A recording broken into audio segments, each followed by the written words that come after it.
Magandang araw po, welcome po sa aking channel, Love9 TV. Patalasasan po, meron po ba kayong mga properties na napapabayaan or non-performing assets? Plan nyo ibenta, pero wala kayong oras sa pagbenta nito. Kung ito'y pagkakatiwala nyo po sa amin, tawag lang po kayo sa aking numero, usap po tayo, gawin ko po ng video for free. Yes, libre po, wala po kayong babayaran. Tutulungan pa namin kayong mabenta ang inyong property. Kami na po bala sa marketing, sa boosting or paid ads. Even sa tripping, hindi na po kayo mapapagod sa pag-entertain ng mga buyers. Kami na po bala sa lahat. Tawag lang po kayo. Nandito po tayo ngayon sa isang exclusive subdivision dito sa Parañaque. Ito pong bagong video presentation natin ay isang residential property na may lot area na 740 square meters. Itong bahay ay may usable floor area na 240 square meters more or less. Meron po itong den room or another structure na pwedeng gawing office or guest room. So, depende po sa magiging use nyo once na na-acquire nyo ito. Then, dito po sa likod ng bahay ay napakalaki pa po ng bakanting lote na meron pong mga ornamental plants. May 3 bedrooms with own toilet and bath. Then, meron pong 4 car garage hanggang dun yan sa main gate. Dun po sa kabilang side ay may covered carport. Tungkol naman sa dokumento nito, ito po'y titulado, buhay po ang may-ari, kaya wala po kayong maging problema sa documentation o sa transfer ng title. Ito po'y well-maintained, kaya ready for occupancy. Lipat po tayo dito sa harapan. Yan po yung open na garahe at dito naman sa kabila yung covered. Then meron pong access na steel gate papunta naman sa service area. Ito po yung second gate. At dito na po tayo sa main door. Naka-brickstone design po itong wall bago dumating dito sa main door. Then may aluminum screen door at solid wood po itong main door. Welcome po dito sa bahay ni Madam. Dito po yung receiving area, then sa dulo naman yung living area o salas. Napakalaki po ng espasyo. Sa dulo naman po ay yung access door na papunta sa veranda at yung bakanting lote, yung unang parte ng video. So yan po ulit yung living area at dito naman yung dining area. May chandelier, then glass windows. Malaki naman po ang espasyo nito. At dito naman po sa kabilang side ay yung breakfast nook at formal kitchen. Dito po sa formal kitchen ay may kitchen countertop, wall-mounted kitchen cabinet, storage ng kitchen utensils at meron pong malaking kitchen window na mas nakakapaliwalas po gawa ng meron pong natural sunlight. Then dito naman po sa dulo ay yung maid's room na kung saan hindi natin ma-check ngayon at katabi lang po yung common toilet and bath.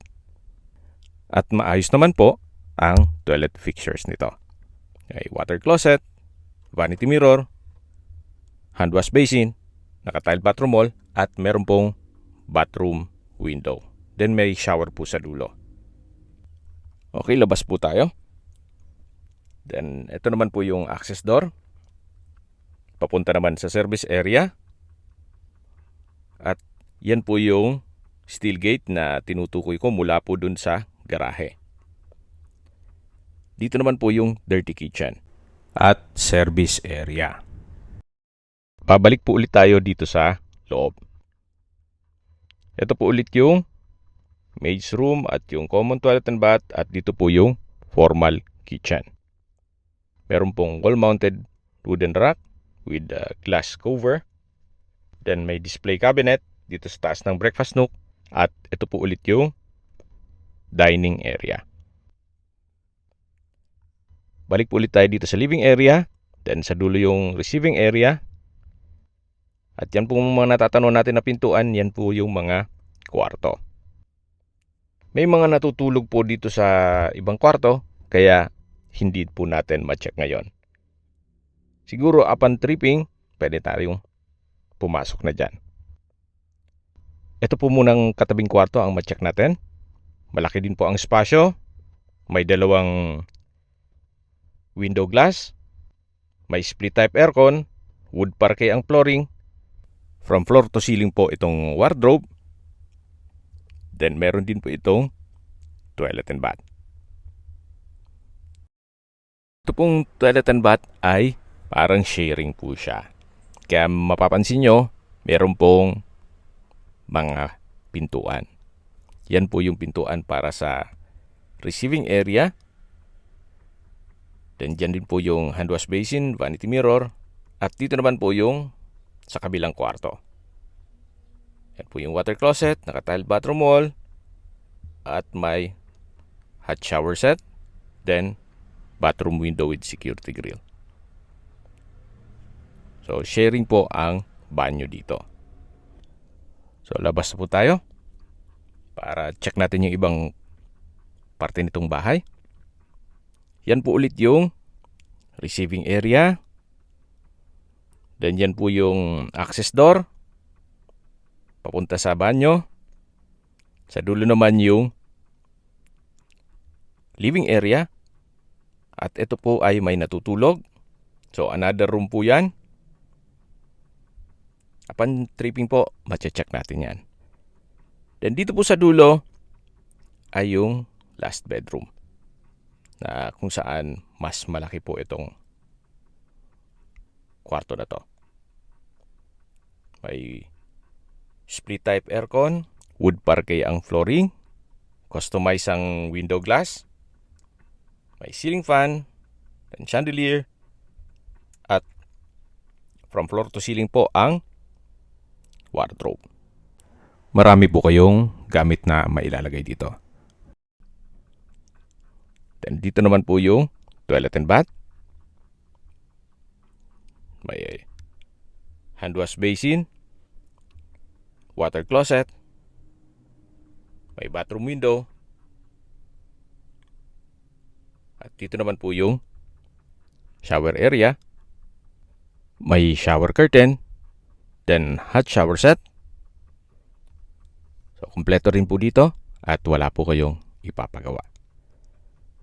Lipat na po tayo dito sa labas, sa mismong kwarto. At tunghayan niyo po ulit bago tayo lumabas. So, maaliwalas din po itong bahay na to.